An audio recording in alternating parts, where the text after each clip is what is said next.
ఎమ్మెల్యేలు హరీష్ రావు కేటీఆర్ తో ఎమ్మెల్సీ తీన్మార్ మల్లన్న భేటీ అయ్యారు. అసెంబ్లీ లాబీలో వారిద్దరితో కలిశారు ఆయన. దీంతో పాటుగా ఎమ్మెల్యే అక్బరుద్దీన్ ఓవైస్ తో కూడా భేటీ అయ్యారు. అయితే భేటీ పైన కొంత ఆసక్తి నెలకొంది. ఎమ్మెల్సీ తీన్మార్ మల్లన్న కాంగ్రెస్ నుంచి సస్పెన్షన్ గురయ్యారు, మీ అందరూ తెలిసిందే. అయితే ఆ తర్వాత బీసీలకు సంబంధించి రిజర్వేషన్ పైన పదే పదే మాట్లాడుతూ ఉన్నారు. బీసీ రిజర్వేషన్లో బీసీ లెక్కలను తప్పుగా కాంగ్రెస్ పార్టీ ప్రభుత్వం చూపించిందని అనేక సార్లు విమర్శించారు. ఈ నేపథ్యంలో బీసీ సమస్యలపైన కేటీఆర్ హరీష్తో ఆయన చర్చించినట్టు తెలుస్తోంది. ప్రభుత్వం తెస్తున్నటువంటి బీసీ బిల్లు పైన పోరాటం చేయాలని ఆయన వారి నుంచి కోరినట్టు తెలుస్తోంది. అయితే బీసీలకు న్యాయం జరిగే విధంగా కొట్లాడాలని తీన్మార్ మల్లన్న వారిని కోరారట. కాంగ్రెస్ పార్టీ నుంచి ఇటీవలే మల్లన్న సస్పెన్షన్ గురయ్యారు. బీఆర్ఎస్తో సఖ్యతగా కుదిరిందంటూ ఆ పార్టీ నేతలు కూడా విమర్శలు గుప్పిస్తున్నారు. తీన్మార్ మల్లన్న మొన్న ఒక ప్రెస్ మీట్లో కూడా బీఆర్ఎస్ పార్టీకి సంబంధించి అత్యంత సన్నిహితుడిని ఆయన పక్కనే కూర్చోబెట్టుకున్నారు. ఆ నేపథ్యంలో కూడా ఆయన బీఆర్ఎస్ పార్టీతో లైన్ క్లియర్ అయిందన్నట్టు కూడా చర్చ వచ్చింది. ఇప్పుడు తాజాగా మరోసారి హరీష్ రావు కేటీఆర్తో తీన్మార్ మల్లన్న భేటీ కావడం పైన బీఆర్ఎస్ పార్టీ వర్గాల్లోనే కాదు, అటు కాంగ్రెస్, బీజేపీ, ఎంఐఎంలో కూడా ఇదే చర్చ కొనసాగుతుంది. బీఆర్ఎస్ పార్టీతో తీన్మార్ మల్లన్నకి లైన్ క్లియర్ అయింది అన్నట్టుగానే ఒక చర్చ అయితే ప్రారంభమైంది. మరోవైపు ఎంఐఎం ఎమ్మెల్యే అక్బరుద్దీన్ ఓవైస్తో కూడా తీన్మార్ మల్లన్న కలిశారు. బీసీలకి తీవ్రని అన్యాయం కాంగ్రెస్ పార్టీ చేస్తుందంటే ఆయన ఇండివిజువల్గా మాట్లాడడంతో పాటుగా ఇప్పుడు పార్టీల సపోర్ట్ కూడా తీసుకుంటున్నారు. కాంగ్రెస్ పార్టీ ప్రభుత్వం ప్రవేశపెట్టబోతున్నటువంటి ఆ బిల్లుపై పోరాడాలని కూడా ఆయన వ్యాఖ్యానించినట్టు తెలుస్తోంది. దీనిపై మరిన్ని అప్డేట్స్ మధు అందిస్తారు. ఎస్ మధు, 42% రిజర్వేషన్ని కాంగ్రెస్ పార్టీ ఇచ్చిన హామీ మేరకి ప్రవేశపెట్టబోతోంది. ఆ బిల్లుని ఈరోజు ప్రవేశపెట్టి చట్టం కూడా చేయబోతున్నారు. ఈ నేపథ్యంలో తీన్మార్ మల్లన్న ఇతర పార్టీలకు సంబంధించిన నేతలతోని, అది బీఆర్ఎస్, ఎంఐఎం నేతలతో భేటీ కావడం ఎలా చూడాలి? రైట్ మధు, బీసీలకు ఇచ్చిన హామీ మేరకి 42% రిజర్వేషన్ అమలు చేస్తామని కాంగ్రెస్ పార్టీ ప్రభుత్వం చెప్తున్నప్పటికీ తీన్మార్ మల్లన్న తిరిగి ఈ పార్టీ నేతలను కలవడంపై ఎటువంటి చర్చ కొనసాగుతుందంటే ఆయన పోరాటం కేంద్రంతో కలిసి పోరాడాలంటున్నారా, రాష్ట్రంతో కలిసి పోరాడాలంటున్నారా? ఎగ్జాక్ట్లీ, అంటే బీసీ బిల్లుపై పోరాటం చేయాలి, బీసీలకు న్యాయం జరిగే విధంగా కొట్లాడాలి అంటూ, దానికి మద్దతు తెలపాలి అంటూ తీన్మార్ మల్లన్న ఈరోజు అలియా చింతపండు నవీన్ కేటీఆర్ని కలిశారు. అసెంబ్లీ లాబీలో కలిసి మద్దతు కోరుతూ మాట్లాడారు. దాని గురించి చర్చ జరుగుతూ ఉంది. అంటే ఆల్రెడీ ఈరోజు రాష్ట్ర ప్రభుత్వం బీసీ బిల్లులని 2 ప్రవేశపెడతా ఉంది. ఒకటి రాజకీయపరమైనటువంటి బిల్లు ఒకటి ఉండగా, మరొకటి విద్యా, ఉద్యోగ, ఉపాధి అవకాశాల్లో రిజర్వేషన్లకు సంబంధించి బీసీ బిల్లులే 2 వాళ్ళు ఈరోజు ఇంట్రడ్యూస్ చేస్తూ ఉన్నారు. దాంతోపాటు ఇంకొక 3 బిల్లులు ఉన్నాయి. మొత్తం 5 బిల్లులను ప్రవేశపెడతా ఉంది రాష్ట్ర ప్రభుత్వం. ఈరోజు దీనిపైన చర్చ జరిగే అవకాశం ఉంది. అన్ని విపక్ష పార్టీలు ఆల్రెడీ ఆగ్రహంగా ఉన్నాయి అధికార పార్టీ పైన. దానికి తోడు ఈరోజు చిట్చాట్లో భాగంగా ఉన్నటువంటి కేటీఆర్ దగ్గరికి వచ్చి తీన్మార్ మల్లన్న కేటీఆర్ను కలిశారు. మద్దతు తెలుపుతూ మా బీసీ బిల్లులపైన పోరాటానికి మద్దతు అంటూ స్టేట్మెంట్ చేశారు. అంటే ఎలాంటి పోరాటం ఉంటుంది అనేటువంటిది చర్చ జరుగుతూ ఉంది. అంటే రాష్ట్ర ప్రభుత్వం తీసుకున్నటువంటి బిల్లులు సక్రమంగా లేవు, కరెక్ట్గా లేవు అనేటువంటి అంశం పైన త్వరలోనే బీసీ సంఘాలు పెద్ద ఎత్తున పోరాటం చేసే అవకాశం ఉంది. దాంట్లో భాగంగానే ఆ పోరాటానికి బీఆర్ఎస్ పార్టీ మద్దతు తెలపాలి అంటూ తీన్మార్ మల్లన్న కేటీఆర్ను కలిశారు. గతంలో ఇదే బీఆర్ఎస్ పార్టీ పైన, కేటీఆర్ పైన, కేసీఆర్ పైన తీవ్రమైనటువంటి విమర్శలను తీన్మార్ మల్లన్న ఆలియా చింతపండు నవీన్ క్యూన్యూస్ ద్వారా చేశారు. గతంలో తీవ్రమైనటువంటి హార్ష్ కామెంట్స్ చేశారు, వ్యక్తిగతంగా కూడా టార్గెట్ చేశారు.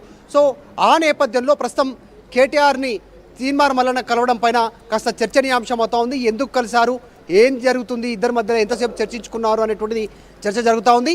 దీనిపైన క్లారిటీ ఇచ్చే ప్రయత్నం అయితే చేశారు కేటీఆర్ టీం. బీసీ బిల్లులపైన పోరాటం చేయడానికి వచ్చేటువంటి దాంట్లో కలిసి మాకు మద్దతు తెలపాలంటూ బీఆర్ఎస్ పార్టీని కోరినట్టుగా తెలుస్తూ ఉంది. ఒక పూర్తి వివరాలు బీఆర్ఎస్ పార్టీ కూడా దీనిపైన వెల్లడించే అవకాశం ఉంది.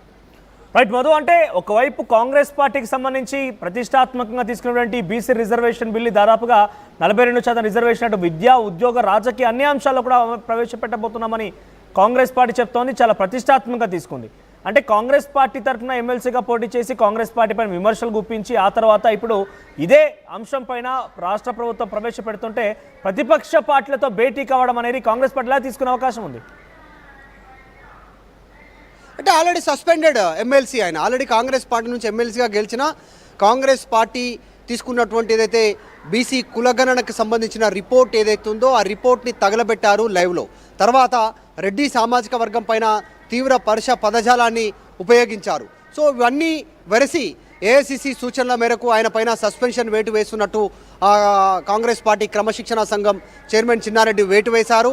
సో ఆయన చేసినటువంటి వ్యాఖ్యలు గతంలో బీసీ కులగణనకు సంబంధించిన విషయంలో జరిగినటువంటి అవకతవకల వెనకాల జానారెడ్డి ఉన్నారు, ఇది బీసీ రిపోర్టు కాదు, జానారెడ్డి రిపోర్ట్ అంటూ ఆయన గతంలో స్టేట్మెంట్ చేశారు.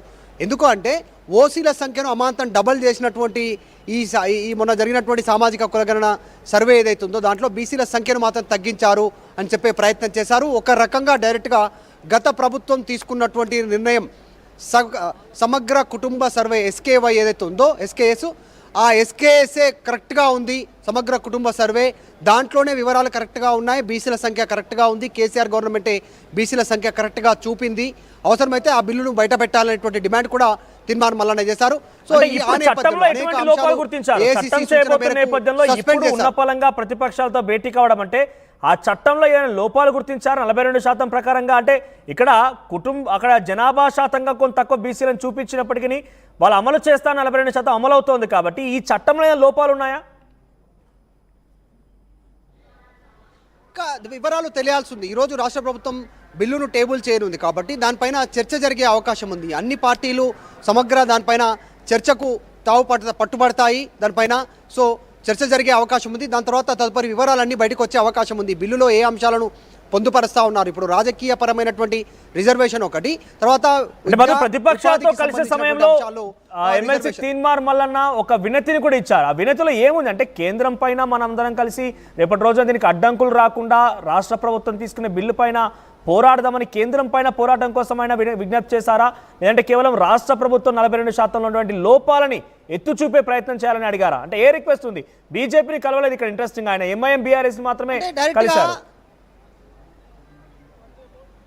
అంటే డైరెక్ట్గా బిల్లు పైనే పోరాటం చేయాలంటున్నారు. రాష్ట్ర ప్రభుత్వం బిల్లు పెడతా ఉంది, కేంద్రం పైన ఒత్తిడి తెద్దామనేటువంటి మాట ఇక్కడ ఎక్కడ లేదు, ఇటు బీఆర్ఎస్ నుంచి కానీ తీన్మార్ మల్ల నుంచి కానీ. సో వాళ్ళు చెప్తా ఉందంటే రాష్ట్ర ప్రభుత్వం ప్రవేశపెడుతున్నటువంటి బిల్లు పైనే పోరాటం చేయాలనేటువంటి డిమాండ్ చేస్తూ ఉన్నారు. దానికి మేబీ గతంలో చేసినటువంటి కామెంట్సే పైన పోరాటం చేసే అవకాశం ఉంది. బీసీల సంఖ్యను తగ్గించారు అనేటువంటిది రీసెంట్గా ఆర్ కృష్ణయ్య కూడా మొన్న జరిగినటువంటి శనివారం రోజు జరిగినటువంటి శాసనసభ సమావేశాల సందర్భంగా ఆర్ కృష్ణయ్య అసెంబ్లీకి వచ్చారు, స్పీకర్ని కలిశారు. స్పీకర్ కార్యాలయంలో ఆయన ఒక వినతి పత్రం ఇచ్చిపోయారు. అందులో ఏముంది అనేటువంటిది ఇంకా బయటికి రావాల్సినటువంటి అవసరం ఉంది. దాని తర్వాత ఇప్పుడు మళ్ళీ తీన్మార్ మల్లన్న ప్రతిపక్షాలను కలుస్తూ ఉన్నారు. బీసీ బిల్లు పైన పోరాటం అంటే బీసీల సంఖ్యను తగ్గించారు కాబట్టి ఆ ప్రవేశపెడుతున్నటువంటి బిల్లు ఏదైతుందో ఆ బిల్లులో ఉన్నటువంటి అంశాలే తప్పుల తడకగా ఉన్నాయనేటువంటిది భావిస్తున్నట్టుగా తెలుస్తోంది. దానిపైన పోరాటం చేయాలనేటువంటిది డిమాండ్ చేస్తున్నట్టుగా తెలుస్తూ ఉంది.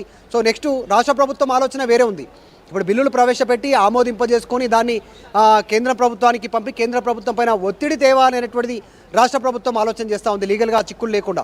సో ఇటేమో బిల్లులపైనే పోరాటం, బీసీ బిల్లు పైనే పోరాటం అంటూ తీన్మార్ మల్లన్న ప్రతిపక్షాలను కలుస్తూ ఉన్నటువంటి సిచ్యువేషన్ ఉంది. సో ప్రస్తుతం ఇది చర్చనీయాంశం అవుతుంది. చూడాలి, కొద్దిసేపట్లో దీనిపైన పూర్తి క్లారిటీ వచ్చే అవకాశం ఉంది. రైట్ మధు. సో ఏదేమైనా కూడా కాంగ్రెస్ పార్టీకి సంబంధించి ప్రవేశపెట్టబోతున్నటువంటి 42% విద్యా ఉద్యోగ రాజకీయ అవకాశాల్లో బీసీల రిజర్వేషన్కి సంబంధించిన అంశం పైన ఎమ్మెల్సీ తీన్మార్ మల్లన్న ఒక రకంగా పోరాటానికి సిద్ధమైనట్టుగా